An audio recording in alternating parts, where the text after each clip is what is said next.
कुत्रे धरणार हे सूत्र धरणारा सूत्रधार सूत्रधार पार्टीचे आधारस्तंभ हेच का ते हो. यांना काय आकलीचा भाग आहे का? बघा आलं का आकलीकडे यांना शिकवलं का नाही काही? शाळा त्याच्यासारखी गावात कोणच शिकलं नाही. एकसारखी शाळा कोणी शिकली? सारखी शाळा कोण शिकलं नाही.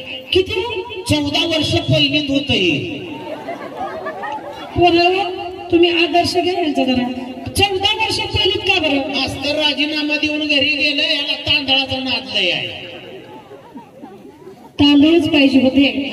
साहेब साहेबांना सांगायचं का तांदळाचे ट्रक पाठवून दिले असते ना. नाही तसलं ना काही ह्यांना. मग रोज पाव किलो छटाक 2 छटाक आणल्या दुकानातलं असं पाहिजे. असं पाहिजे. अहो हा माणूस आडवा बोलला मला. आडवा काय बरगडीत बोलतो का ते? या तोंडानं बोललाय माझ्या कानाने मी ऐकलाय. हो तुम्ही किती जरी मारलं रडत नसतो तो.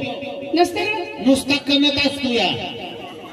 शाहीर तुम्हाला काय म्हणला म्हणलं इथं कुणाला बोलवायचे आशीर्वाद द्यायला. हा मूर्ख माणूस म्हणतो तुझ्या आईला बोलव. त्याला काय हाकलीचा भाग आहे का? काय म्हणलं का तुम्हाला? ते काय म्हणलं माहितीये का? तुझ्या आईला बोलव म्हणला. काय म्हणलं का? आणि तुझ्या आईला बोलव म्हणला मला. अहो, तुम्हाला म्हणलं का तुम्ही मला म्हणताय? नाही हो मला असं ते म्हणला. काय म्हणलं माझ्यावर बी बा सुरुवात केली आता. नाही म्हणलं कुणाला बोलवायचं तर म्हणलं तुझ्या आईला बोलव. काय म्हणल्यानंतर मला राग आला. आणि एक आई तुमची नाही हो. एकटीची नाही एकट्याची नाही. महिला मंडळाची महिला मंडळाची सुद्धा आहे. पंच कमिटीची त्यांची तर अगोदरच. सानप साहेबांची त्यांची बी रसिक बांधवांची सर्वांची चिल्लर पार्टीची यांची पण यांची बी मम्मी हो कोण हो? जगाची जगन्माता तुळजा भवानी तिला आई म्हणतात. असं आहे व्हय. मला वाटलं आम्ही दोघ जण सख्खे भाऊ आहे.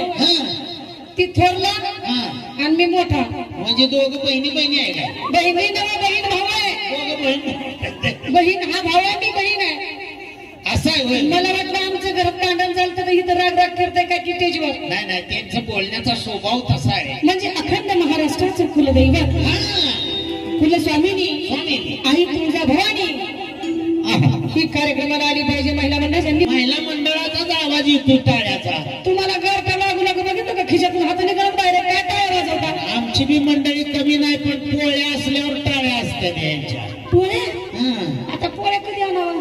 म्हणजे असं सणासुदीला पोळ्या असल्या तर टाळ्या वाजवतात असं नाही ना मित्रांनो.